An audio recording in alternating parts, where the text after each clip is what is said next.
On the field. Off the field. Sports talk. Entertainment and more. This is Sauce on the Side. Well, hello there, Dippers, and welcome back to episode 70 of the Sauce on the Side podcast. As always, Dippers, I'm your host, Drake, joined by the man, the producer, Leighton Pip Shavington. The Wizards have quietly overtaken the Kings as most dysfunctional franchise in NBA basketball. And joining us today, our guest host, Mr. Jared Diesel Darty. There are three guarantees in life: death, taxes, and Phillip Rivers in a fourth quarter panic. That is absolutely true. Man, Phillip Rivers in the fourth quarter is absolutely the best thing ever. I mean, you look at his clock mismanagement skills, they're right up there with the likes of Andy Reid and Eli Manning over the past couple of years. Any game that it is a for sure lock that he's going to win, it seems like he is in a fourth quarter panic no matter who they're playing. The spread could be 50, and his team will be there down by 3 in the fourth quarter. And he'll always lose that game. Always lose those games. Absolutely always lose those games. We actually need to find his record in one-score games. I think that would be very... no problem. You can? Oh, yeah. Okay, so get that for us by the end of the show. Guys, stick around for that. Be sure to hit the download and the subscribe button on Spotify and iTunes. Give us that 5-star review. Be sure to check out thefsgn.com where you can find our podcast and other podcasts as well. And be sure to follow on Twitter and Instagram at The Saucy Pod. Guys, we have a very, very wild week of sports to break down. NFL Week 11. Some very, very notable games, including the Saints look like an absolute machine. Alex Smith lost the season with an injury. One of the most gruesome injuries we've actually seen this season. A little talk about the NCAA. Basically, all of your big dogs took care of business this week. We will preview the games. And my favorite segment on this show is back. Eat or Delete, Thanksgiving edition. So Leighton C, are you ready for that? Oh, yeah. That is my favorite game. Thanksgiving edition. We tell you all the ins and outs you need to know for your Thanksgiving feast, which is probably the most important part of this week. Wipe sports out, guys. It is time to get way too stuffed on some turkey. So, guys, Week 11. I said it once, I'll say it again. The Saints look like an absolute powerhouse. Give the Eagles the biggest loss by a Super Bowl champion in NFL history. 48-7 behind 4 Breeze touchdown passes. Guys, this game makes me question 3 things. 1, are the Eagles officially dead? 2, is Drew Brees on pace to win his first NFL MVP? And 3, are the Saints your Super Bowl favorite? So, as far as the Eagles aren't dead just because of the division. Every year, they're like one division, one team going to the playoffs, that team doesn't really belong there, and that team can come from this division. Like, if the Giants are still alive. Like, the Giants went out, it'd be 9-7, make a playoff with that. Eagles aren't dead yet, and right now the team in that division is Colt McCoy. Now, for Drew Brees is on pace to throw 40 touchdowns and 1.6 picks, so 2 picks. That's insane. That is They insane. also have a 76% completion percentage. Mahomes go get more yards, more touchdowns, but 10 times more picks and 10% with completion percentage. That, and just kind of respect for Drew Brees, I think he will win it because Mahomes will have more chances going forward. But everybody in NFL, everybody I talk to loves Drew Brees. And no one hates Drew Brees. Oh, no, I absolutely agree. Diesel, what are your answers for those 3 questions? The Eagles are definitely dead. They just lost to Dallas. I think Dallas is going to win that division. Right now, the 2 teams that have the same record as them in the wild card race, they are losing the tiebreaker right there. So Atlanta has won the tiebreaker over Philly. So is Detroit. So I don't think there's any way they're going to get in. They've only scored 30 points one time all year. There's no way. They look bad. Wow, I didn't realize that they've only scored 30 points one time. That is good. crazy for that high-powered offense we saw just a year ago. What do you think about Drew Brees and the Saints? The Saints are definitely my Super Bowl favorite right now. They look unstoppable. I don't know how you stop them. I really don't. No. I guess you don't let him have the ball, but You just throw the ball over the top every single play. yeah, but no one can score with him. Yes. No, you can't keep pace. But as far as Breeze goes, Mahomes is going to lead in yards and touchdowns. He's on pace for a ridiculous touchdown number. But when it comes to efficiency, Drew Brees is second to none there. I mean, he's got 25 touchdowns to 1 pick. That's absurd. How do you have 1 interception at this stage in the game? Or this stage in the season? Either you play like high school defenses or you're just Drew Brees 2018, like Yeah. hitting your peak at 30. Somehow Yeah. you're better than you're 40. I think I don't know if it's totally over there. I think the only reason that Breeze is going to win the MVP is because he hasn't won one yet, and it's obviously late in his career, and they think Mahomes is going to have another shot. Yeah. If it was an even playing field, and from that stance, if they were the same, let's say they're both second-year players, I think Mahomes would win it. Yeah, I think the touchdowns and yards would outshine him. I definitely agree with you. I think it's going to be kind of like a Drew, and I hate to call it this because Drew Brees is having such a phenomenal season, but it's going to be like a Drew Brees career-long participation trophy. Like that is You really. bet Kobe's. Kobe Yes, won. yes, it's going to be like, hey, this guy's had one yet. Let's go ahead and throw one his way. And I hate that people are going to look at it that way because this guy is on pace for ridiculous numbers. But as far as the Eagles go, I'll answer that one first. I think the Eagles they're not dead yet, but they are very, very close. Like, Life support. yes, they are on life support right now. This team is abysmal. Diesel said it. The offense is bad. Their teams are actually being able to run the ball on them now, which is something that we didn't see all of last year against the Eagles, which was basically their big thing that they could lean on. The Saints have kind of taken that route where the Eagles last year were, where you have this high-powered offense that is a little bit, they have some holes in the secondary, but you are just not going to run the ball on them. That's why I kind of put the Eagles as my Super Bowl favorite right now, just because, or not the Eagles, but the Saints as my Super Bowl favorite, just because, if you get up on them, you're not going to be able to run the clock out. Like, you have to continue to score because, A, you're not going to be able to move the chains running the ball on this team. They're leading the league in yards per carry against them. So you're not going to be able to run any clock out. You're going to have to continue to throw the ball over the top, which that's where mistakes are made, and nobody's going to outscore the Saints this season in a shootout. So I absolutely, unless it's Ryan Fitzpatrick, which was a really weird game week 1, I absolutely love the Saints. I think that they are heads and shoulders above the rest of the NFL right now. And, everybody's wanting to say, like, oh, it's kind of a 4-horse race. You can never count the Patriots out. You can never, the Rams are right up there with the best of them. The Chiefs, they're as good as anybody. I really think it's the Saints in a tier alone by themselves. And then it's basically everybody else. But as far as Drew Brees goes, guys, he is as efficient as anybody in NFL history.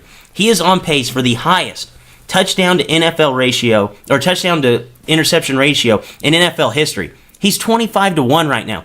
The highest ever for a guy who threw 40 touchdowns in a season, which is right at what Breeze is on pace for, is 5.71.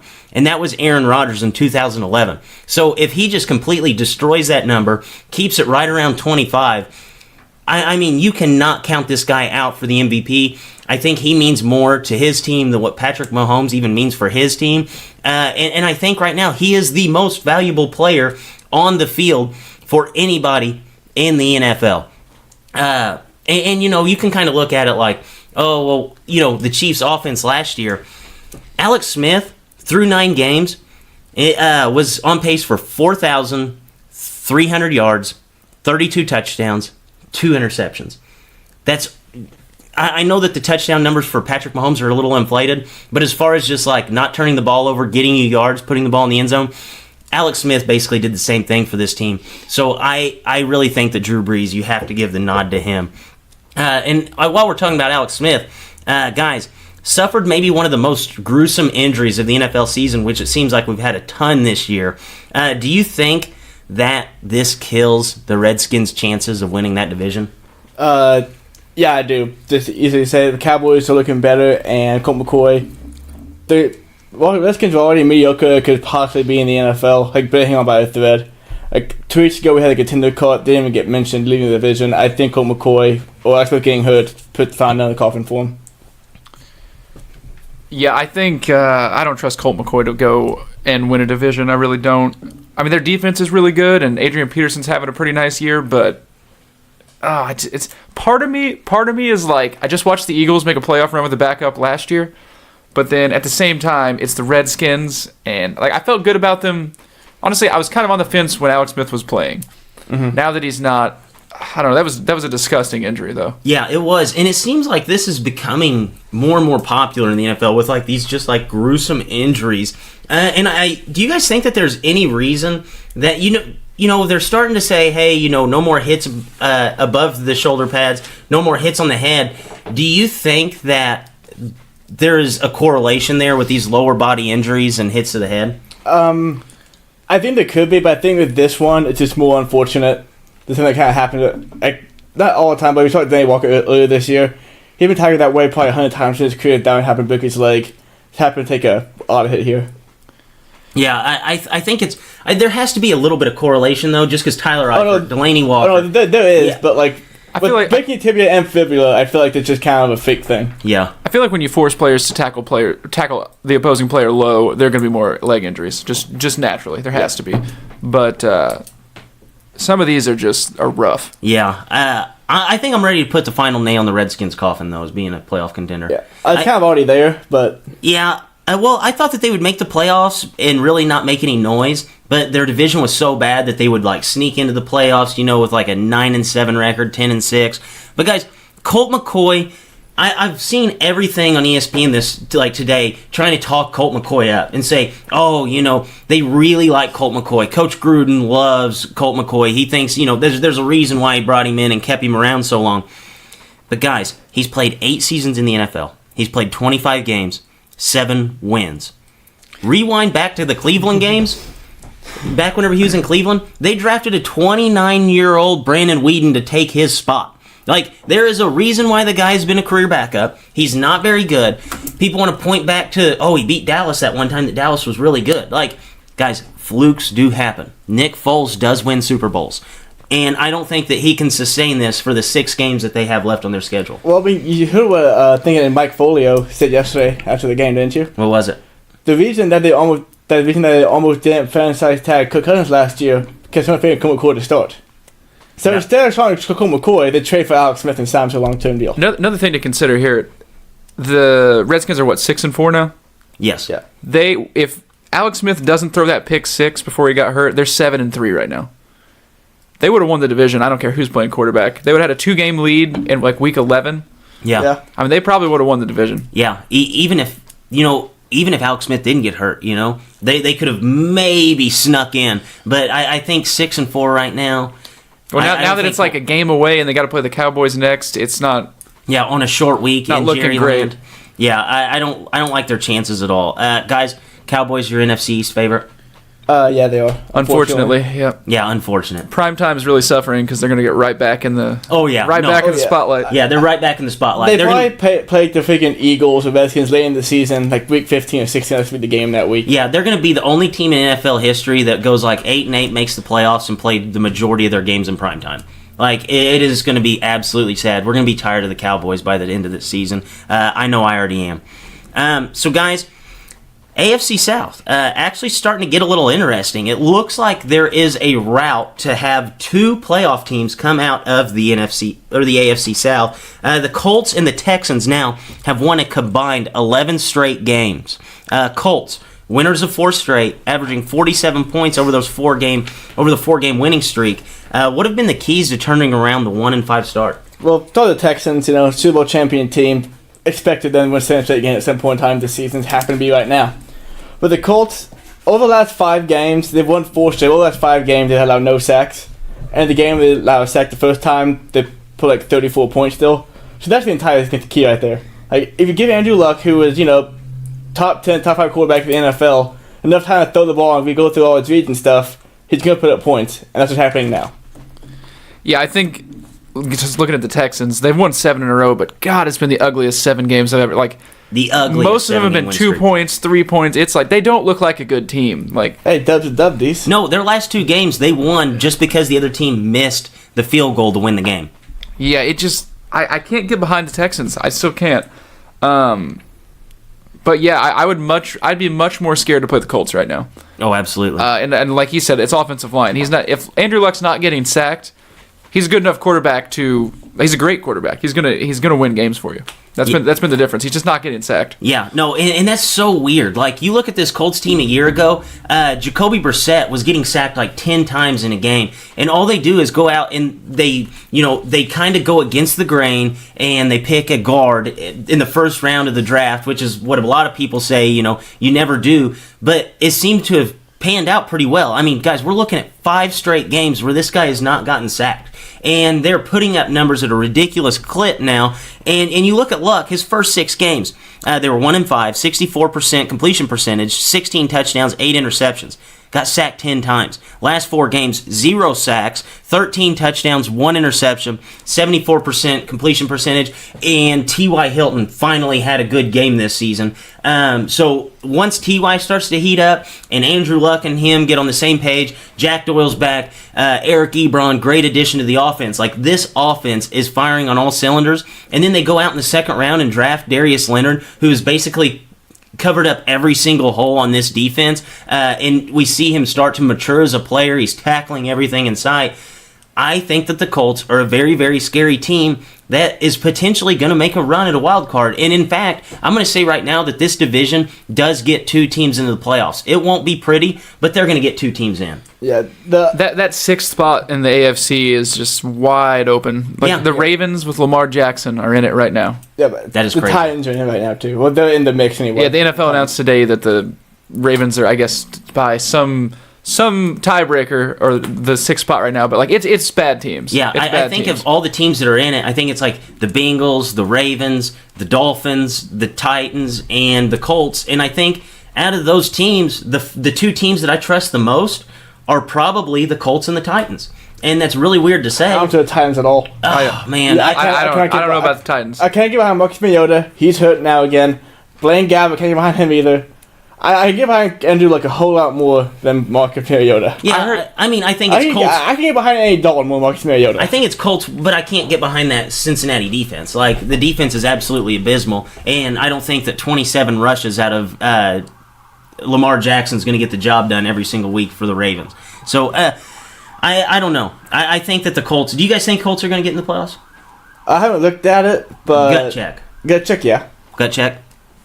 Probably, I think the Texans are going to win the division just because their defense is better and they've got the lead. Yeah, I think the But I two-game think lead's huge. I think the Colts probably. I don't know. They got a good shot to sneak in. Yeah, It's going to be interesting. dependent on how that line keeps playing. I don't know. I want to see Andrew Luck continue to dominate with that offensive line, just because, good quarterback play is so fun to watch in the NFL. For sure. Today, they look like the best team for the 6th spot. Yes, I do agree there. Another big part of the offense being good is if Coach Frank Reich, they're tearing up now in Indianapolis. Where was he at last year? Eagles. Philadelphia. And they scored how many times this season? Once. Once. No, that's actually a good Coaching point. matters. Coaching Coaching absolutely definitely does matter. matters. Yes, I agree. I think this season in the NFL, we're starting to see that more than basically ever. Yeah. Yeah, absolutely. Everybody says we're like in the heyday of skill players. Maybe we just have intelligent coaches. Like really great offensive minded head coaches right now. Like, every team that's in the postseason, that's in the playoff picture right now, you look at it, like, I think that every team that's in the postseason, I think they have the perfect coach for what they have there. Like, you look at Bill Belichick, obviously, I don't even need to talk about That's that. worked out already. Yeah, Sean McVay, awesome head coach. Frank Reich, like, I think he was a lot of this reason for the success with the Eagles last season. I mean, Matt Nagy firing on all cylinders. And you look even at the Steelers. A guy like Mike Tomlin, who a lot of people like to dog him for being such a player coach. I think that if they didn't have such a player coach there, that locker room would have been lost in week 2 with Le'Veon Bell not coming back. So I think everybody right now kind of has the perfect coach for them right now. And it's really weird to say because most of the time when we're talking about playoff teams, we always question head coaches. And I think the only guy that holds a playoff spot right now that I can question would be Bill O'Brien. Yeah. Yeah. I really do. On the same note, I think 11 out of the 32 teams in the NFL are above 500 or at 500 or better. Wow. So there are a lot of bad coaches too. Yes. Quite a few of those guys out there. Yeah, I would have to agree with that. You're either a really good coach or you're a really bad coach. I think there's Very no little in between. parity. You're either, I'll put it this way, you're a really good coach or you're a really bad coach or you're Marvin Lewis. Man, Marvin Lewis. I love it. Poor Bengals. I love him. So, guys, Sunday Night Football actually had the Bears and the Vikings. This was one of the games that Leighton had been on here saying that if the Bears were able to win, he would put them into his contender cart. Bears go out on Sunday Night Football, wire-to-wire victory, kind of take care of business. Defense stepped up in a huge way. Bears win 25-20. Guys, what do you make of this game, and are you ready to put the Bears into the contender cart? Can I put half the Bears into a contender cart? Are you just wanting to put you know what you're wanting to do? You're wanting to put every single thing about the Bears in the contender cart except for Mitch Trubisky. Yeah, kind of, because I want to see the Bears play a game where the offense has to score and even doesn't bail them out. Vikings came back in that game last night and couldn't throw a pick six. We saw that. They are legitimately the Jaguars from last season and what happened in the playoffs. The offense had to score a point and they couldn't do enough to beat Tom Brady. It's what happened to the Bears too. I want to see the Bears. But that's how the Eagles just won the Super Bowl. Yeah, I know. But I think the Bears are different than the Jaguars. Flukes happen. I think the Bears are different than the Jaguars. I think that the Jaguars' defense last year was like a huge contributor to the offensive success and the reason why the defense scored just as much as the offense did last season, but the Bears actually have a guy who's going out and putting up 300 yards on a consistent basis with Mitch Trubisky. The Bears have a lot better offensive mind They do. than the Jaguars, and they have a lot better skill players. Yeah. Whenever I see the Bears put up 40 points in the first half and 40 points in the second half in a competitive game, I'll put them in the cart. But until I see them have consistent offense throughout the game and score when they actually have to score, they're not going to cart completely. Diesel, what were your thoughts on the game last night?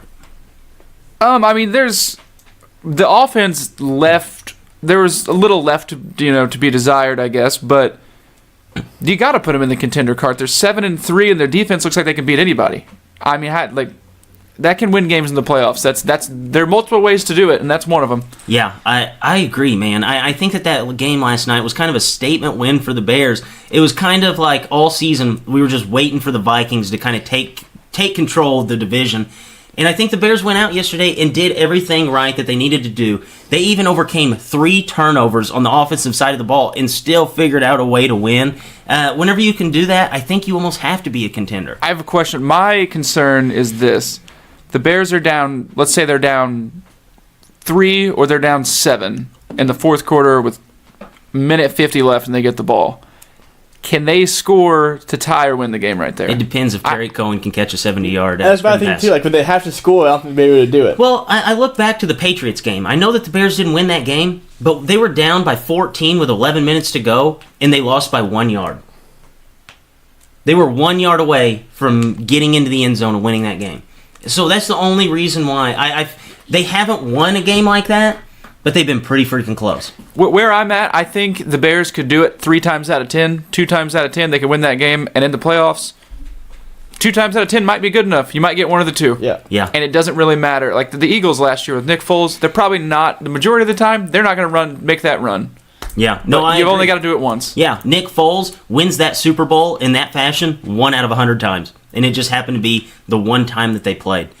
You guys also have all those games at home, too. And the playoffs, they're going to be traveling to L.A. or New Orleans. Maybe. Depends on if the Bears can knock off the Rams. That's true. That would be good game in 2 weeks. I know. That'll be the game. If the Rams lose tonight, that's... Yeah, if the Rams lose tonight, and then if the Bears win that game, I think that will be like the biggest win of the Bears season, and they will control their own destiny. Whoa, they can pass the Lions on Thursday? I never look past a team on a Thursday night, but Thursday day game. I know. We got Thursday morning game here. Thursday morning, yes. Thursday morning game. I hate to look past teams like that.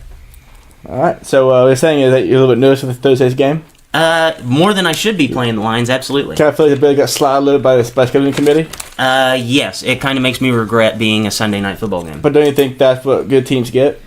Yeah, this would be a big test. Do you think the Bears are a good team? Yeah. That's probably an okay thought. Get more thoughts for us? Yes, actually I do. It was all a dream. I used to read Run Up magazine. Draymond Green, not a big fan of him, especially of him calling his teammate KD a bitch. But the one thing I do respect about Draymond is that he doesn't lie. Hassan Whiteside got his $50,000 assault rifle stolen out of his Rolls Royce. I guess he was too busy thinking about Joel Embiid to think about locking his car. Aaron Rodgers. We can all tell that you've been spending too much time with Danica Patrick. Every time the Packers look like they're turning the corner, they hit a wall. Eagles. If you don't like getting the score ran up on you, stop the other team. Condoleezza Rice, next Browns head coach. Even with no football experience, I'm writing this down as a game planning upgrade. Condoleezza Rice and Hugh Jackson walk into a bar, and they both only have one W. Saints. They're good, but they just lack one big-bodied emotional receiver. Dez gets hurt, Brandon Marshall up next. And when that doesn't work out, Michael Irvin, expect a phone call. And there's a new book out this week. It's titled Peaking at 40, and it was written by Drew Brees and Bartolo Colon. And those have been my thoughts. Can you guys imagine Condoleezza Rice trying to draw up a Greg Williams blitz scheme? Oh, that'd be great. That'd be great. Did you hear her take a shot at Greg Williams, though, like saying that we wouldn't play a prevent defense? Yeah. I did see that. That's awesome. Yeah. I mean, what in the world? Why would they even, like, why would you draw up all your list of head coaches and throw her on the list? Yesterday, I read, like, 3 or 4 articles about why she just become this, like, football genius all of a sudden. All I could figure out was that coach for Stanford, David Shaw, I guess after a game, took him in his office and I told him what he did wrong. And, like, the prevent defense thing came from where one game he played prevent defense, I guess she went in there and chewed his ass out playing prevent defense. And I don't know how people think she's this football genius now, but that is all I could find. She's got to have some football acumen because she's on the playoff committee. Like, I feel like she could do better work not on a football field, like, you know, in actual world Upper issues, management? or like actual real world issues. Yeah, I mean, that could be it, too. But, like, I think that she would be good in, like, a leadership role for the team. Maybe not, like, a head coach, because I think that the head coach has to have some kind of, like, actual football experience. she can motivate an organization. I don't know if she can motivate a 6'5", 300-pound lineman. I don't know what's relatable about it. But maybe I don't know. I don't know. I really want her to get that job. I would love it. It'd be interesting. It'd be the best thing happening in the NFL. It'd be very Yeah. Browns. Yeah, I think they Would get Hard Knocks week 2 or year 2 out of that. Would she bring Colin Kaepernick? Ooh, I don't know. Why did the Redskins not get him? Well, I know. I know why they didn't get him, but Yeah, could you imagine Colin Kaepernick But playing Jesus. in the nation's capital? That'd be perfect. Oh my gosh. Colin Kaepernick, QB1 for the Redskins. That's like a South Park episode. That would be a South Park episode, and you know what? I'm all on board for that. Oh yeah, I love funny shit in sports. And I think that would be one of the funniest things. So, Leighton, I just got word that you have the Phillip Rivers stat. And I what do. is it? Well, 1 score game, so 0 to 7 points. He's played 95 of them. He is 40 and 55 in those games. I figured he'd have a losing record. That's not good. No, especially that's- for like an upper echelon quarterback. His career will probably be below 500 in those games.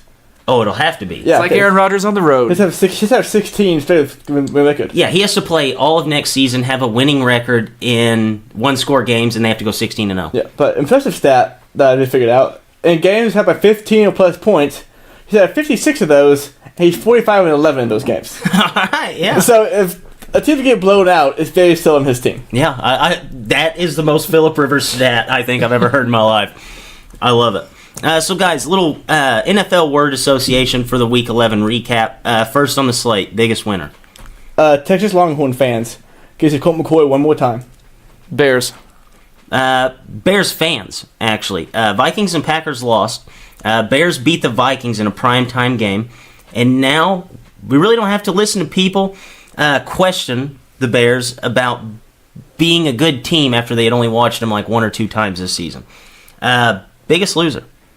Thomas Morstead had a punt twice this week. The Redskins. Every time you get a good team, your quarterback injures his knee.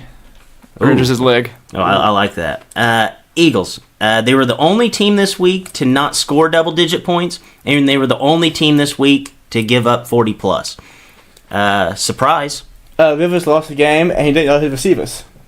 Just your usual Ben Roethlisberger QB sneak or sweep to win the game. QB sweep with Big Ben. That was maybe the greatest play I've ever seen. Phillip Rivers loses a game close because he doesn't have his shit together late. Biggest disappointment. The Eagles. The Eagles. I second that. Cincinnati. They're done. Impact injury. Alex Smith. Figured we'd all say that, so I'm going to say Kerryon Johnson. I feel like he's got a promising career ahead of him, and it's kind of a bummer if that's serious. Doesn't need surgery. Yeah, I went cheap with Alex He Smith. doesn't need surgery. Okay, well, that's good. Biggest WTF moment of Week 11. The Steelers won a game on the road where they had 3 interceptions, 26 rushing yards, and were down by 10 with 2.5 minutes left to play. Phillip Rivers spiking the ball on 3rd down where it was clear he should have they were trying to run the clock. Yeah. Yeah, if Phillip Rivers would have fallen down, that would have been more successful for his team. And then they lost with like seconds remaining in the game. Yeah, that was a waste of 40 good seconds. My moment, Lamar Jackson becomes the 3rd Raven to have 27 carries in a game since 2007. Biggest overreaction. Joe Flacco won't start again in a Baltimore uniform. The Green Bay Packers are done. Saints have the greatest offense of all time, 37.8 points per game. Only have gotten 1 special teams or defense touchdown. They've only punted 21 times, and they are on pace for 33 punts in an NFL season.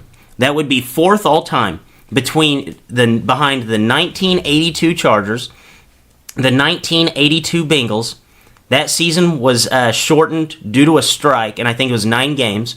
And the 1941 Chicago Bears with 32 punts in a season in 11 games. Think about that over a 16-game stretch. Leighton, something you said. Longhorn fans, Colt McCoy, they are holding on to that still. Oh, yeah. I absolutely love it. Anytime that a Longhorn fan gets their chance to talk about Colt McCoy, it's above average quarterback. He's good. And I think that Longhorn fans who are also Redskin fans probably think that they are going to win the division. Question. They're hopes right now. Question. What else do they have to hold on to? Hook 'em. Hook 'em. Yep.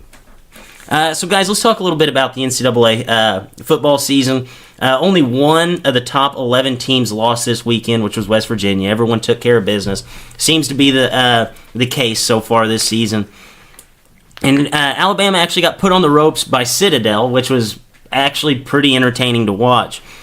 We now have rivalry weekend and championship weekend left before our final 4 teams are set. Guys, we have Bama, Clemson, Notre Dame, and Michigan. Do any of the 4 have a chance to be knocked out before the Final 4 are announced? Michigan has the best chance to knock out play Ohio State this weekend. But I really don't think any team is going to lose a game going forward. Because Notre Dame is playing very strong. Bama plays Auburn, Georgia. And even if Bama loses to Georgia, they'll still probably be as the 4 seed at least. Clemson's going to go undefeated. Notre Dame's going undefeated. Michigan might lose. But I don't see it happening, which is unfortunate because all the chaos we want, we're not going to get. I feel like it's fairly obvious that Bama and Michigan have the best chance to lose. Bama with Auburn and Georgia, Michigan with Ohio State. If Michigan loses, like you said, they're knocked out. If Bama loses, probably not. Mm-hmm. So I'd say Michigan is definitely the best shot to get knocked out of the playoff. They could both lose, though. Yeah, I think the only team that really has a chance to lose over the next 2 weeks, I mean, we have Clemson playing South Carolina and Pittsburgh in the ACC title game. And then you have Alabama playing Auburn and Georgia, which I think Alabama... I think Alabama's heads and shoulders above everybody else, but if a team's going to beat them, it's either going to be Auburn or Georgia to do so. So you have to say that they have a chance to lose those games. I don't think that any 4 of these teams are going to lose, though. I know we have the Michigan-Ohio State game, but Michigan has looked so good as of late, and Ohio State has looked so bad. I think that if there's a team that could potentially lose, it would be Michigan, but I think it would be in a really weird game. But I don't expect that to happen. I could see one of these teams actually getting knocked out without actually losing, which would be kind of weird. So we all are kind of in agreement that the 4 are kind of set. I think that it's pretty well known that all these teams should take care of business. But what team on the outside of looking in could make their way into the college football playoff? What I see is only one team really, and that's Oklahoma. West Virginia losing last week really hurt that, though, because number 7, number 9, I was top 10 probably. But Oklahoma's going to play them twice. If they can beat them handily both times, And let's say Michigan does lose. Michigan doesn't look that great last 2 games. Oklahoma might be able to jump them, but like I said earlier, one of the teams you have to lose probably in the top 4 of them to get in. I think Oklahoma's going to go down this week. I think Georgia's got the best shot. I mean, they've got to win 1 game. Yes. I mean, it's a tall task. It's not easy to beat them, but I think they've got the best shot. And then, I mean, I think UCF, if they go undefeated, like, surely to God in that room, they've got to question, like, they're undefeated 2 years in a row. It's going to be, they have to talk about it at least. Yeah, I think it's unlikely, but you have to. Damn, they probably deserve it. Yes, they absolutely deserve it. I saw a stat the other day of teams that have had winning streaks as long as theirs. Every single one of those teams had won a national title. So I think to keep UCF out would be the biggest slap in the face. But just thinking, I'm trying to put my head into that little category of thinking like one of these committee members, which is pretty hard to do because a lot of the stuff they do doesn't make sense. I think the only team that can sneak in, that's on the outside looking in, would be Georgia. I think that if Georgia, going into championship weekend, if they are able to beat Alabama, where Michigan goes out and beats Notre Dame that same weekend, I think I think they leapfrog Michigan. And I think that if Georgia wins out, I really think that Georgia controls their own destiny. I mean, would you guys be surprised if they leapfrog Georgia over Michigan? So wait, what's the scenario for this? Georgia beats Alabama. Okay, so what did Alabama fall to? 3? They'd probably fall. 3? They won't fall below Michigan. They're not going to keep Alabama out. That's a guarantee. Yeah, they can't keep Alabama out. I And think they wouldn't play. They wouldn't play those 2 teams. Oh yeah, one of the undefeated teams goes to 1. Yeah. I think we could potentially be set up for an Alabama and Clemson 1 versus 4, just like they love to do, and set that up, and then you'd have Georgia and Notre Dame. I can see it. I could really see it because they love putting SEC schools in. I mean, Georgia would have Georgia and Alabama could play each other 2 times in a month. One for the SEC championship, one's for the national championship. But I mean, if you look at a division, if you're going to put a conference if you're going to make a conference have 2 teams in it, that would be the conference to go to. I mean, because if you look at the other conferences, it's not the year to do a different one. Yeah, I mean, if you look at the other conferences, guys, we have a Big Ten conference title game that's going to feature a school that didn't win a game outside of their conference in Northwestern. And then we're going to look at the ACC, who Clemson is going to play Pittsburgh. And this is all set in stone before the last week of the college football championship weekend. And Pittsburgh got absolutely routed by UCF, who they don't even look at as a good team, who's undefeated. So I really would not be surprised if they leapfrogged Georgia over Michigan. I know it's a tall task in beating Alabama, but I think that is what would happen. Be the best win of anybody all season. Yeah, it would be the best. It would be. It's impossible not to put it. Yeah. Yeah, if you have the best win and one of the 4 best losses, you have to be in there. Someone's gonna get screwed. It's probably UCF again. Yeah. Oh yeah. That is, and that's miserable to think about. And there is a way that they can get in. There is absolutely a way, but it is so unlikely. Something before we get to the college football preview for this weekend. I was watching Washington State, and I was thinking, how in the hell is this team good? Like, I would say that out of a lot of the teams that they played, like the talent level is not in their favor, but Mike Leach gets their players in the best position to win. So I went over the last 4 years, Washington State football. This is their recruiting class numbers.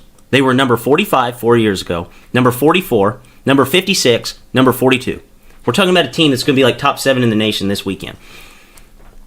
0 5-star recruits out of high school, and 4 4-stars. It's good coaching right there. That is remarkable coaching. Look at what Chip Kelly used to do with Oregon. Yes, no, that's better than what Chip Kelly used to have. That's like a good 25. program. That's got a lot of good systems in place there. It's unbelievable. Because whenever I watch Chip Kelly at Oregon, it's like, it's kind of similar, but Chip Kelly would do it with like recruiting classes from like 25 to 35. This dude's doing it with recruiting classes from 42 to 56 over the last 4 years. That's crazy. And their quarterback, who is actually probably going to be at the Heisman ceremony, he was a transfer from Eastern Carolina who had 16 touchdowns and 7 interceptions last season. And That's a long way to transfer. Yes, and now he's going to be a Heisman finalist. Like, this guy is an offensive wizard. So, guys, we actually have a full slate. It's rivalry weekend in college football, so you know what that means.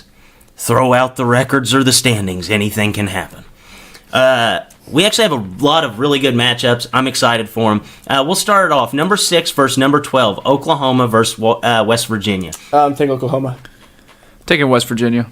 Yeah, I'm going to go with West Virginia just because they lost last week. That's the reason I picked them. Yeah, like those teams come in hungry. It's going to be at West Virginia. They're at home. I think Greer is big time. I think I think they'll respond. Oh, yeah. And Murray's good, too. yeah, Murray is phenomenal. But that Oklahoma defense, they gave up 40 points to Kansas last Yeah, they're week. really bad defense. Yeah, it was true. terrible. I hope they win just because I want to have some kind of chaos that can happen in 2 weeks. Yeah. See, I'm wanting West Virginia to win just so UCF can sneak one spot higher. There you go. Number 4 versus number 10. Michigan at Ohio State. Ohio State is actually a 4-point underdog. I'm going to go Michigan. I'm going to go Michigan. I think it's their year to get there. It's their year to get in. Yeah, I think Michigan's going to kind of...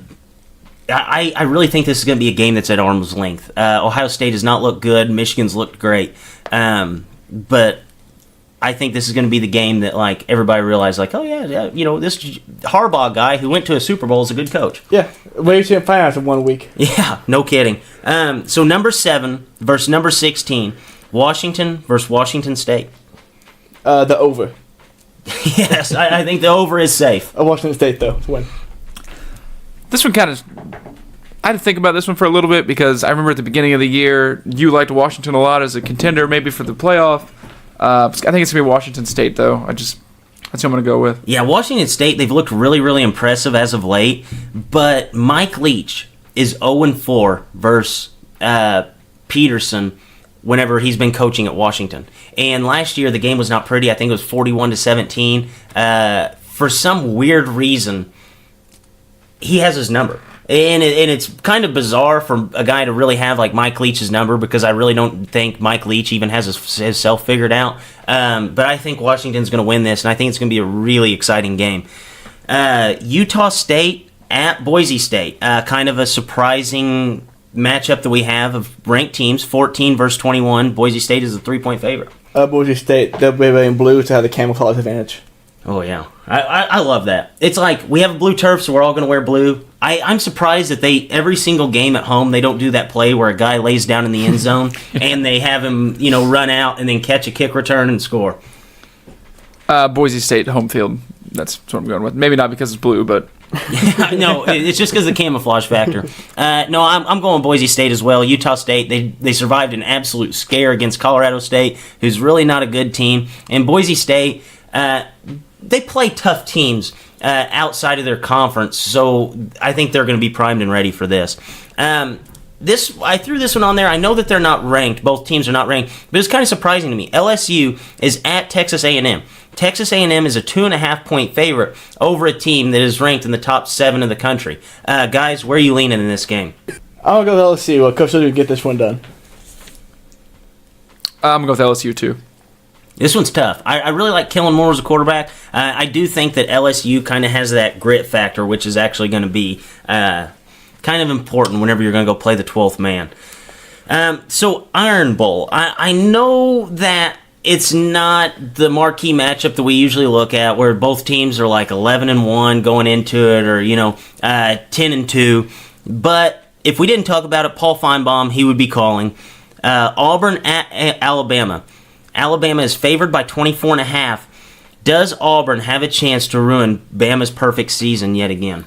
It's a tough choice. Auburn on the road, 24-point dogs. Gotta go with Bama, though.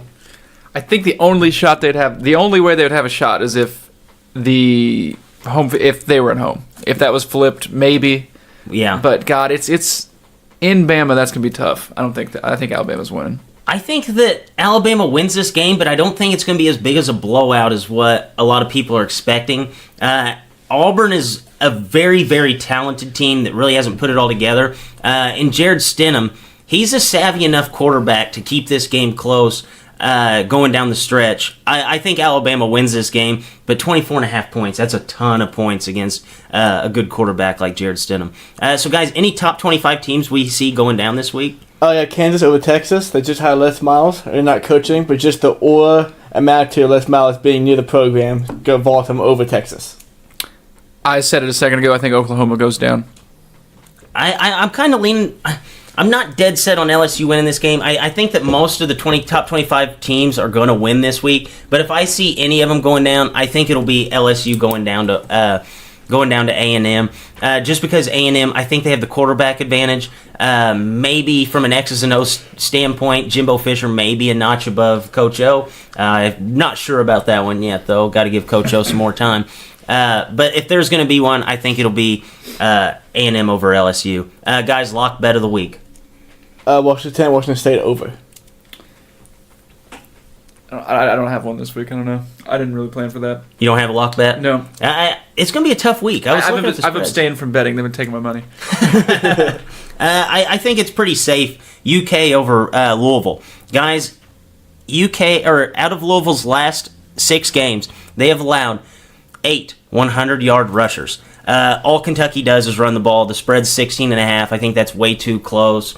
I think Kentucky kind of blows the doors off of them, and I'll be surprised if Louisville scores 10 points. So, guys, a little fun segment that we like to have. It is the shittiest take of the week. This one comes and goes, mainly if we see something that we really like.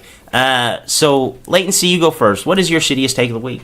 So I only have just one take. I have a bunch of people saying the same thing. And Cowherd said it today. I'm pretty sure that Lotar I'm said sure it this will be today, good too. if Cowherd said Dan it. Patrick said it today. That Steph Curry is why the Warriors win championships, and that KD can't do it without him, and that without Steph would be the favorites. Last year, this team won a playoff series without Steph Curry Yes. in 5 games, and they won a game against New Orleans without Steph Curry. There's just right now, a lot of animosity in the locker room. Draymond hates everybody. Everyone hates Draymond Green. KD's going to leave. He's a bitch. All that stuff. They're going to be okay. KD can do it, I think. But, yeah. KD is not running the team. Steph does. And they're talking about the 2-time Finals MVP Yeah. not being the main guy, the main reason for the finals. Yep. Okay, good take. Good take. Yeah.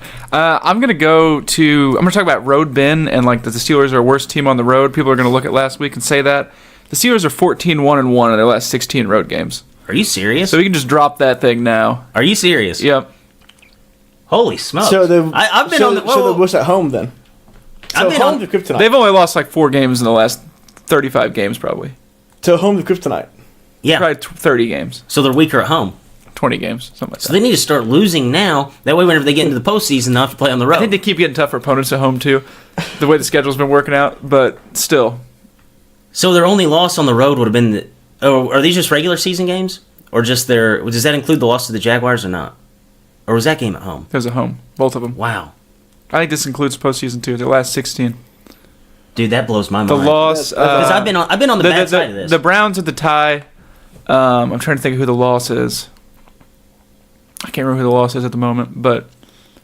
That is unbelievable. Yeah, Because 14-1-1. I know I always just abstain from like picking Big Ben on road games, and he usually plays worse. But the team does better. It's odd. Maybe the defense just steps up. I don't know what it is, but Wow, that was. I'm trying to wrap my head around that for a second. That is nuts. Yeah, I didn't see that coming. Wow. So yeah, shittiest take of the week goes to me, actually, because I've been on that. I've been on that for a long, long time. Mine's actually going to be Michael Wilbon. I haven't got to pick on him yet, but Michael Wilbon said this week, talking about Jacob deGrom winning the Cy Young. This was his exact quote: "Winning damn games is more important than ERA." And then he talked about how analytical hijacking is taking over sports. I don't know what analytical hijacking is. I think he's trying to say that if you don't look at numbers and you just watch the game, that's how you should evaluate who had the best season. Because a lot can get lost in the shuffle there. But that is one of the worst takes. If you do not believe, I guess there was one writer that didn't think Jacob deGrom deserved the Cy Young. I really want to hear your argument. I mean, the pitcher, the Cy Young Award goes to the best pitcher. And the pitcher has no control over your offensive output unless that guy's Shohei Ohtani. Yeah. Or maybe Madison Bumgarner. Yep. They're going to go MVP vote. Yeah, he should First have. place. He No. should have. Because he had a phenomenal season. I don't know how Michael Wilbon even came up with that, winning the damn game. I mean, you look at Rick Porcello. He won the Cy Young a few years ago, but I think he had north of like 8 runs of support, which He's still better Bartolo than Colon could have 2015. done that. the eye test, man. He's a bit of 2015. Yeah. Oh, yeah. Has to be. That's unbelievable to me. Statistical or analytical hijacking. So that's just weird. So, guys, it is my favorite game of the year. We are going to play some darts. Pew, pew, pew, pew, pew. We're playing darts, baby. This week, we are doing Eat or Delete Thanksgiving edition. We will break down all of your Thanksgiving feast items, and we will talk about them, debate, and say whether or not they should be on our plate come Thanksgiving. Latency, producer, your throw. And we have a 2. A 2 is stuffing. Yep. Ian, this one. Absolutely. Look at stuffing. At thinking dinner, the 3 things I go for: mashed potatoes, turkey, and stuffing. Mashed potatoes? I love mashed potatoes. You need to get your priorities straight, man. You can get mashed potatoes any time of the season. You can get stuffing kind of season too, but No, you kind of can't. Thanksgiving. Stuffing, I'm not sure what's in stuffing. I'm pretty sure it's just everything under the sun, but it's delicious and it's awesome. I love stuffing.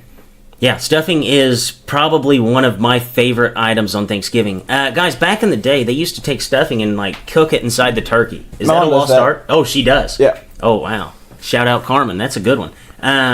No, I have not had it dipped outside of the turkey, but stuffing is one of the things that I will eat the most of this week. Oh, Stuffing yeah. is by far my favorite.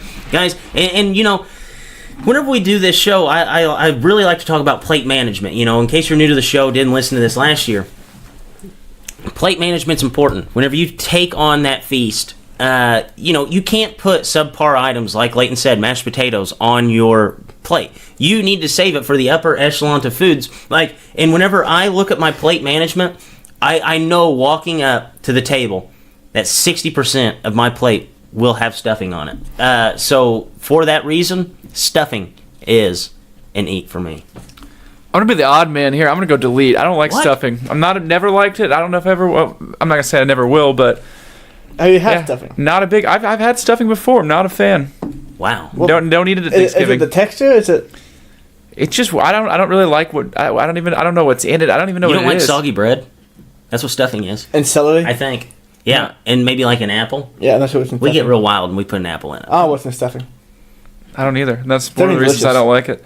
Maybe you need to go try it dipped right out of the turkey's ass and go over to Leighton's house. Maybe. Come on Thursday night. But yeah, not a big. I never eat stuffing at Thanksgiving. You need to save him a small portion of stuffing. My family does. We got it at all of them. I'm just not a big. Huh, okay. Well, Huh. That part misses my plate. Wow.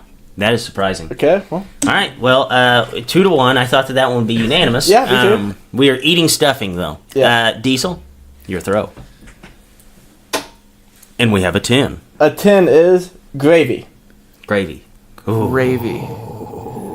So, just gravy. Not on anything, just, it's gravy. Well, I definitely don't drink the gravy, but I like putting it on my food though. It's more of those. I don't. There's not really a time outside of biscuits and gravy. I don't really eat gravy very much. Yeah. But But, this uh, gravy's different. Thanksgiving's good. Do you know what's in I- gravy? I don't know. A little powder in a packet. You put some water with it and warm it up. Okay, I wonder if you like bread pudding stuffing, can't know what's in it. Well, when so. I go late night when I go to Thanksgiving, I never get stuffed. I never had any stuffing. Yeah. Too. Yeah, But- you need to get stuffed. And yeah, I like gravy on Thanksgiving food. You can put it on any part of the plate, really. And No, you it'll just work put it out. all over yeah. the plate. You do Yeah, everything. everything has gravy on it. Every This is single aisle on this your is plate. the one day of the year I like brown gravy more than the white. I think. Oh yeah, no, I agree with you 100% because a lot of times whenever their gravy's there, I really don't even touch it unless it's Thanksgiving. Like Yeah. it is like gravy's time to shine on Thanksgiving. You take that gravy, hopefully you guys have a gravy boat because if so, that is going to increase your experience using the gravy a lot more than just a ladle. You take the gravy boat, you kind of just drizzle it all over your plate. Keep it away from the cranberry sauce because that would make things a little weird. But yeah, I mean, gravy's good on everything. Turkey, mashed potatoes. It's the only way to make the mashed potatoes. Throw some corn in there with yes, it too. It all. Yes, it can do anything. Gravy can, and for that fact, it is an eat. Like I said, put on everything. Just put a plate up, just take your ladle, your boat, whatever, just... You guys use a gravy boat? That's what we use a ladle. Oh yeah, no, you need to. All right, Christmas present for Carmen. You need to get her a gravy boat because that will increase your experience whenever you put gravy on your food. Deese, do you use a gravy boat? No, it varies. I at this point, with being in a relationship for a little bit, I've got a lot of families I'm going to. I don't think anyone uses a gravy boat though. Are you serious? I don't think. Have you ever used one? I never have. Well, we use just your typical plastic spoon that's kind of deep. All right, I know what you're gonna get. Not only your mother, but your in-laws as well for for a Christmas gift. Gravy boat. Yeah. Both you guys put it But down. boat. this is a great time for a pro tip. Jared said he was looking to have a girlfriend, go a lot of families. How do you balance where you eat at eat Thanksgiving so you're not rude? Full feast at all. You Right? do, and you just feel horrible after. Do you eat full The meals? times typically go like this. Like thinking of this year, the first one's at noon, second one's at 4, the last one's at 5. So the 4 and the 5, you're not social at the 5. You don't talk to many people. Wow, you just pass out. From You're a just coma? like, yeah, yep. That's you're really just good idea. You're just kind of there. Okay. Should we just all start getting a lot of girlfriends right around the time for the holidays? Let's get a lot of girlfriends. That way we can go to many a Thanksgiving feast. Let's do it. All right? Yeah, we just need to make sure that they have gravy boats. Yeah, gravy boats is a must. Yeah, gravy boats is a must. All right, so unanimous gravy. Unanimous gravy. All right, now my throw. And we have a 1. Number 1 is green bean casserole. Oh man, we hit all my favorites. I love green bean casserole. Oh my goodness! And the best part of the green bean, if you don't put those dried like onions that are like fried on top of your green bean casserole, get out of here. Like that is the staple of the green bean casserole. I love those onions on everything. I love cream of chicken soup, which is what you use to make the green beans basically edible. Oh man, green bean casserole. If stuffing's 1, green bean casserole's got to be number 2. Oh, dude, we hit my favorites. I love green bean casserole. Yeah, green casserole is really good. I mean, I don't think I like it as much as Drake does, but I will have a bigger portion of on my plate. So Drake, you already said 6% of your plate is going to be stuffing. What percentage is going to be green bean casserole? Probably 30. So you're 2% turkey? Just get a big plate. No, I have more than that. I have more than 10%.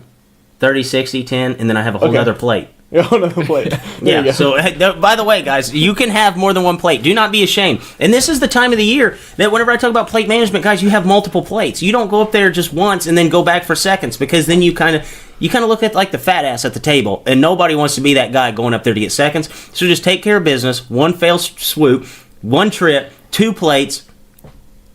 And I mean, it's less calories basically because you're not getting seconds. So go ahead, 2 plates. Coming to a Bed Bath & Beyond near you soon is Drake Holland's Sauce on the Side Thanksgiving cookbook. Oh yeah, dude, that would be awesome. It's made of construction paper and pictures. Crayons. But green bean casserole, yep, it's good stuff. It's good. Like it. Yeah, that's a unanimous eat. So Leighton, give us a rundown. So stuffing, Drake and I voted eat. Just voted delete, so we're eating it. Gravy, unanimous eat, and green bean casserole, unanimous eat. What is your guys' favorite dessert? Favorite dessert? For Thanksgiving? Pumpkin pie is up there, but my sister makes this like sweet potato casserole thing with like mostly marshmallows on top. It's yeah. freaking delicious. That's good. And I think caramel and like pecans in it. What diesel? Cheesecake. Ooh, cheesecake is good. Cheesecake's also pretty good, yeah. Typically, I like it better. Like I like the flavor, like pumpkin cheesecake, and then some like flavored ones are pretty good. Yeah, this is pecan pie season, in my opinion. Pecan pie season's good. I don't get pecan pie, whatever you want to call it. I don't get a whole lot of it, so I just like indulge in it for basically 2 months because it seems like pecan pie is everywhere between the end of November all the way through the new year. Oh man, pecan pie is good. How many do you guys take the approach of just like one dessert for the day, or do you just take them all on? No, like it's plate management for dessert too. I get pumpkin pie, I get pecan pie, I get Chocolate that, pie is good too. I get that casserole. Occasionally, that's at fucking one. Sweet potato thing. Yeah, I get it all. Yeah, you got to get it all. Pumpkin pie is delicious. I'm The starving. desserts, when you're going from place to place to place, you got to manage those a little bit. Oh yeah, Those will make you feel pretty bad. yeah, those will. Are you guys whipped cream guys? Whipped Oh, cream yeah. and everything. Miracle Whip. On the pies, yeah. Oh yeah, for sure. It's the gravy of desserts. Yes, it is. Yes, Miracle Whip is the call, gravy good of call. dessert. I love that. That will actually probably be our show name. That's a good chance. Yeah, very good chance. So, guys, we'll go ahead and get a little bit back to sports here. Man, I'm excited for Thanksgiving now. NBA talk. So, this is going to get a little lengthy here, so buckle up. There's a little blemish in the armor of the Golden State Warriors. KD and Draymond have been in a feud that is fit for a high school cheerleading team. One of the altercations involved Draymond calling KD a bitch and told him that they didn't need him. KD was actually on the court, seen saying, "This is why I'm out." Draymond got suspended for a game without pay. Steph is out with an injury, and the Warriors followed up by dropping 3 straight games. Did I miss anything out of all that feud? Draymond Green's also hurt for the toe injury or something like that. He is. That sounds make-believe. It does. That was my first thought when I read it. It's definitely just kind of trying to ease tensions right now. Yes. But, yeah, beginning of the end, I think so. This is, with Klay Thompson being a free agent at the end of the season, Kevin Durant too, and Durant being back next year, I have a really hard time seeing all 4 of those guys, Steph Curry including the 4, all 4 coming back next season.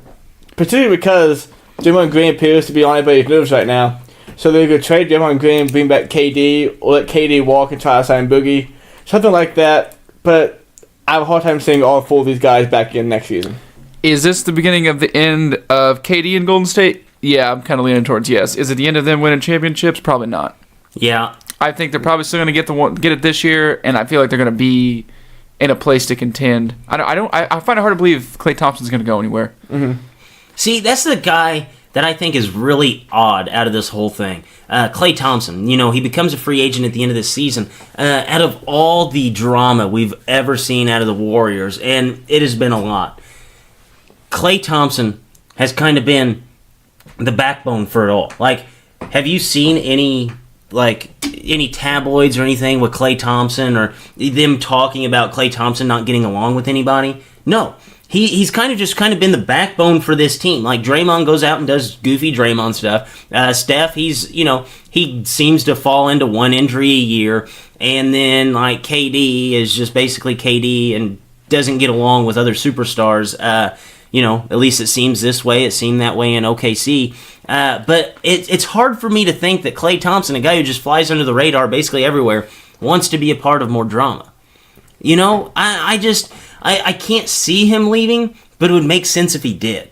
I think that this is the beginning of the end because I don't think KD will be back. I don't know where KD will go, but it'll probably be anywhere that doesn't have Draymond Green. Yeah. But do you guys think that they are still your favorites to win the NBA title? Oh, yeah, definitely. Yeah, I'm assuming Steph Curry comes back healthy, and if he doesn't come back totally healthy, they'll still be my favorite for the NBA title. Yeah, I think they are. I think they're definitely my favorite. The West looks weaker. Yeah, I think they're my favorite. Yeah. Yeah, I agree with you. I think that they're heads and shoulders more talented than any other team out there. I think that it's gonna, like, this locker room stuff, it's a good thing it's happening now and not 70 games in. I'm at the point, though, with watching Kawhi Leonard again, if he had another superstar with him, like, this they might be able to knock off this team right now. Yeah. They're good. Yeah, they're very good. Really good. He's a good player. Yeah, he is. And I feel like everybody kind of forgot that. Mm-hmm. Well, you don't play for kind of Le'Veon Bell. I think you didn't think about Jimmy Steele fan. I feel like we all kind of forget how good Le'Veon Bell was, and then we're going to see it again at some point. It's like, oh, yeah, shit, like this time next year, we'll be sitting here talking about how good Le'Veon Bell is, and it's like, well, shit, kind of, and it's very similar to the Kawhi Leonard situation. Yeah. We'll be here like the Jets are 9-4. the Jets. It's a little bit of foreshadowing, but I don't think they're going to be 9-4. Yeah, they won't be 9-4. I can go ahead and stamp that. So Diesel, it is your time to be in the spotlight. Each week that Diesel comes on, he puts somebody, some organization, some team into the doghouse. Diesel, who do you have for us today? I mentioned it was foreshadowing. It's one guy this week.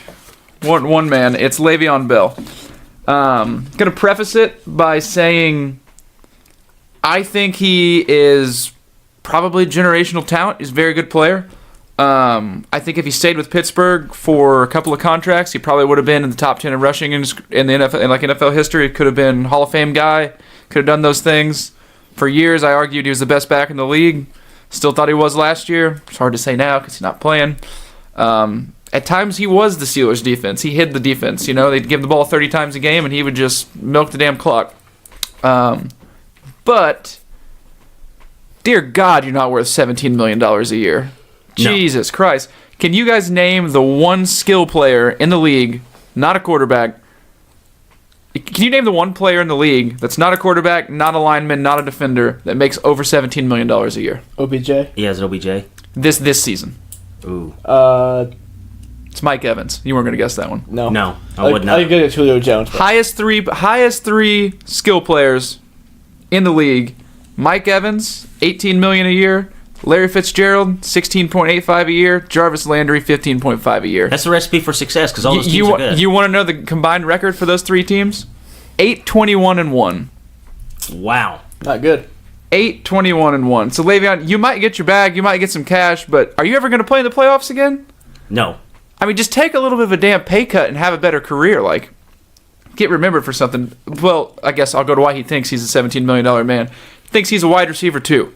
You look at the stats, past 3 seasons he's played, 708 yards per season and 81 receptions. Those are pretty good numbers for a back. Yeah. They are. But then you look at the average depth of his receptions. So for his career, all the catches he's ever had, on average, catches at 1/2 of a yard past the line of scrimmage. So he's Jarvis Landry. 1/2 a yard past the line of scrimmage.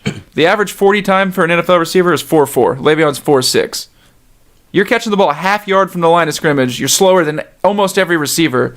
And you think you're a wide receiver too? You can't run a full route tree with that. You can't run a flag. You can't run any deep route. No. You probably can't beat someone on a slant that's not a linebacker. Wow. Your stats have been linebackers. You've been guarded by linebackers and maybe safeties for the whole time. He's Jarvis Landry. It's like, and this year, already through 8 weeks, James Conner had more explosive plays than Le'Veon Bell had all of last year. He's not an explosive guy. He's just not. He's crafty. That's Yeah. what he is. And we'll take a gander at the Steelers' rushing stats. I think Big Ben's the guy you got to look at here. He's played 15 seasons with the Steelers. They've had 9,000-yard rushers in the 15 seasons, and 3 more that were over 900 yards. So 12 of the 15 seasons, 80% of them, the Steelers have had someone rush for over 900 yards. Wow.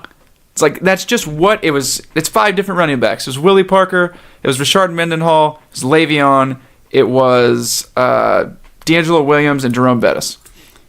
You're replaceable, man. You are replaceable. And then you look at Ben Roethlisberger, Hall of Famer, Antonio Brown, All-Pro, Marquise Pouncey, All-Pro, David DeCastro, All-Pro. You're surrounded by good players. You are. And like I said, I prefaced it by saying I thought you were a generational talent. But the Steelers have had 0 losing seasons since Ben Roethlisberger got there. It's not all you, man. If you go to a shitty team and you accept this big contract, you're not going to be in a position to be this great guy that you think you're going to be. No, I agree with you. Going to a losing team here is not going to be a good method or a good recipe. No, especially whenever, like you said, he has to have the ball a lot in order to be successful. And a running back cannot see the ball a ton on a bad team whenever they're trailing. Do you guys see... I'll also say he's number 1 in target share, but like if you look at he had the ball more than any player in That's these crazy. seasons. Yeah. That's crazy. Do you think that there's any way he makes that $17 million a year? I think a team with a cheap quarterback would play him, but pay him that much money. Like, the Jets. Yeah, They're not I paying think. Sam Darnold anything really yet. Yeah, I think the Jets are the only team that would probably take him on. Yeah, I mean the Jets seem like the favorite here. Yeah, Maybe and Tampa Bay and they draft another quarterback, but like what? Or the Raiders, but I don't know. I think this is going to be really bizarre because there's no way he's going to make. I don't think. That What any team will happens pay if him nobody that. pays him? Well, if you think about it, though, he wants Someone's gonna pay him. He wants $17 million a year, $45 million guaranteed. So that would have to be at least 3 seasons.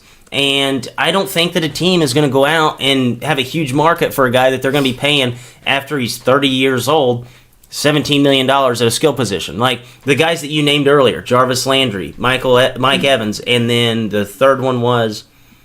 Larry Fitzgerald. Okay, Larry Fitzgerald's kind of an outlier because he's old as dirt, but he's still like super productive. Running backs don't do that though. A lot of guys are going to hop into that realm. Like Antonio Brown will be there next year. Like OBJ, all those guys are going to fall into that. But right now, $17 million, it's not a good move. Yeah, a lot of teams other than the Cardinals don't pay guys that kind of money just to be a skill position player. I don't see that there's any way he gets it unless it is the Jets. Yeah, I don't think it'd be 17.5, but I think it'd be up there. Like, it'd be a lot of money. Like, yeah, and He's going to get paid.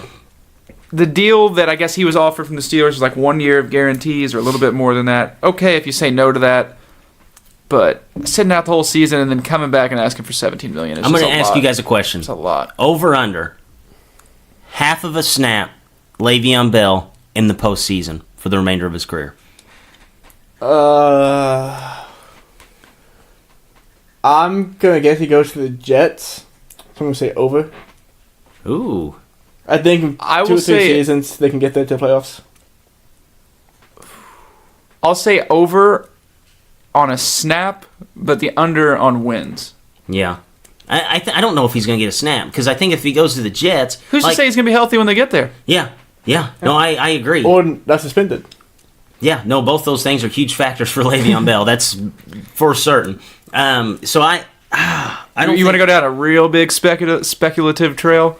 What if old boy smoked some pot not that long ago and didn't want to sign his franchise tag because of that? Yeah, that would be. Speculative, yeah. Yeah, but I mean, he's done it in the past, so it's not. I think he's probably clean. I think it was a business move this time. I mean, Honestly- how much work could he? I mean, how much could he really be working out for like getting ready for next season? Well, see, Jared, he could have smoked weed since in the last season and known this man the whole time. That was his plan. That was it. You want to take 1 year to get really high, then next year come back and play football again. Next year, I'll be really, really good. Yep. I'm just waiting for the mixtape to come out. I think he'll be pretty good, but It's gonna be him with Snoop Dogg clouded mixtape. I just don't see the Jets making a postseason run, paying a guy $17 million. Like he's just at going to a look running like back. Shady McCoy in Buffalo. Yeah, that's exactly what it'll be. You're going to be the only guy that can do anything, and you're going to get.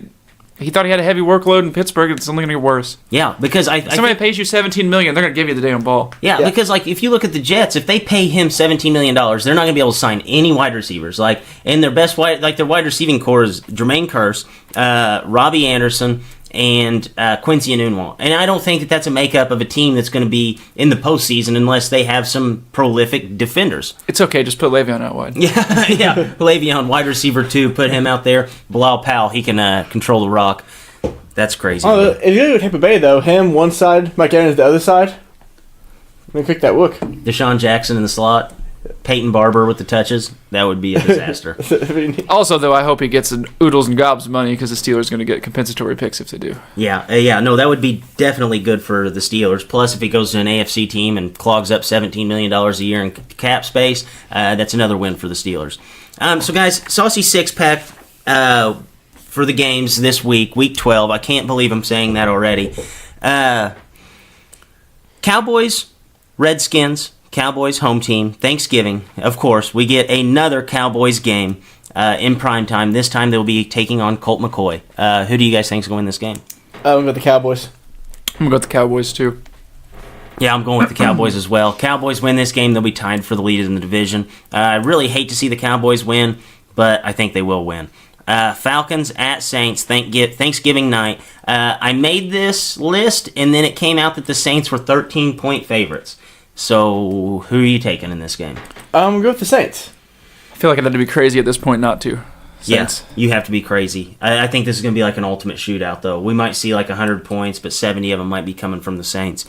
Seahawks at the Panthers, 2 potential NFC wildcard teams. Panthers are 5-0 at home, 1-4 on the road. This game's at Carolina. Going with the Panthers. Yep, for the home reason, and the Panthers have dropped 2 straight. That's a big collapse to lose 3 in a row from the position they were in. I think they're going to win. I'm actually going to go with the Seahawks. They've been kind of sneaky as of late, and they played really good teams close. Like, they played a couple close games with the Rams. They just beat the Packers. I think, and plus, you know, they're going to have those extra days to prepare, seeing that they were just playing. They played on Thursday, so they basically got the weekend to relax, and then they get to come in. And, you know, the Seahawks basically have to win this game to be above 500, and I don't know if this team is bad enough from what I've seen from them for the whole season to be below 500, so I'm going to go with the Seahawks. Dolphins at Colts. This is, I think, the only game on this slate where we get 2 teams that are 500 or better. So we're really pulling for games here. What a Wait week. and see. What a week. Yeah, what a week. No, you actually threw that stat at me earlier because I thought I was really stretching on these games, and you came in and you said, do you guys realize that we have 0 games of 2 teams that are above 500? And right next to it in my notes, 2 500 teams, Dolphins at Colts. Go with the Colts and keep the hot hand going. Yeah, Dolphins are like 2-5 in their last 7, I guess. So Colts. Yeah, I'm definitely going to go with the Colts. This is basically two 500 teams who have taken exact opposite routes to get here. One team started off hot. Colts have had the hot hand lately. I think it's an easy one for the Colts. Packers at Vikings, Sunday Night Football. Going with the Vikings. Trying to do it in the Packers season. Going with the Packers. I said it was an overreaction that they were done. I think they're going to win this one. Maybe find a way into the 6th spot. I don't know. Yeah, I think this is going to be a really weird game that the Packers win. And then Aaron Rodgers comes out and says some goofy thing that we hold on to until like week 14, until the door's slammed on their season. He spelled it for us again. Yeah, he'll spell. He'll teach us how to spell again. Titans at Texans. Monday Night Football, latency. Do your Super Bowl champions fall here? Walk through. Walk through. I like that. The Titans got lucky that the Eagles got their ass whooped this week because they looked horrible too. And I think Texans are going to win this. I think the Titans are going to win. And the only reason I can say that is because this year, against good teams, the Titans have played really, really well. Against bad teams, the Titans have played really, really bad. And just for that simple fact alone, hopefully Marcus Mariota will be healthy for this game. I think the Texans have survived way too many close scares to ride the streak to 8. I'm just going to go with the Titans, but I think it's going to be a really good game. So, latency, it is your time to be in the spotlight. Each week, latency goes out. He doesn't watch one movie. He doesn't watch 2 movies. He doesn't watch 3 movies. He probably watches somewhere between 10 and 15 movies for us, and breaks one down that he really likes. So, latency, what did you watch this week? 1212 Pip's Entertainment Review. Sit on down for a movie to view. I wish I had the time to watch 10, 15 movies a week. That'd be a hell of I think you do. That's what I always picture. If I Anytime had I'm not any- around you, I think you're watching a movie. If I had nothing else but work, I would definitely do that. That'd be awesome. But no, this week I got off the movies a little bit, and I'm talking about that. Got off the movies. A little bit. I still saw 2, but this week I'm talking about that ESPN Plus series on everything with the Duke Blue Devils. I know that I hate. Here we go. I hate Duke. Hate him. Hate Coach K. Total piece of shit. But going into this, I thought it was going to be like a PG Hard Knocks. Because 1 is ESPN owned by Disney, so it won't be any cussing, anything like that. And 2, with no college kids and Coach K not pissed off, 30-year NFL veterans and Hugh Jackson. That's basically what it was. It followed the team basically from whenever Zion and Cam Reddish and RJ Bell got flicked on campus, all through exhibitions in Canada, all that stuff, until the season started. And if you're coaching basketball or basketball at all, honestly, you're going to want to watch this just because Coach K's knowledge, you guys know it's unreal, but it's nuts. Like, they're seeing him breaking down film, and no on the board, he's putting on everything, and I feel like I know about basketball watching that one segment with him than I have watched basketball my entire life. It's really good. That being said, I hate Duke, so it kind of let me get into this, but it's cool because Zion dunks a whole lot, and it's fun watching the games that they play. It's like watching behind the scenes, and it's fun hearing Coach K talking huddle, Coach K talking on the bench, and the players talking the games and stuff. It's a bit of PG Hard Knocks featuring Duke. So I'm gonna get 1.8 dips. All right. Well, wow, 1.8. Yeah. That's actually pretty high for a thing that involves Duke. I feel like this basically just goes like Coach K bores you to death. Right before you fall asleep, they just throw a bunch of highlights of Zion Williams dunking the ball over and over just to keep you back in. Yeah, not necessarily to that specifics, but yeah, you can say that. Like, it definitely lulled for a few minutes. Like, they have like long speeches in practice. They show all these long speeches. Like I said, the PG Hard Knocks. So it's not funny at all. It's just kind of like, man, this is kind of motivational. If I was still playing a sport or something, it's just kind of how you want to act, but it's not really full for entertainment value. Any chance they go undefeated? No. Would you see any blemishes in the armor that you can relay to UConn to dethrone Duke? Don't let Zion dunk. All right. Yeah, sounds like Easier one said trick than pony. So just to recap, what is it called again? It's called Earn Everything, featuring the Duke Blue Devils, 1.8 dips. All right. So guys, any bold predictions for the sports weekend?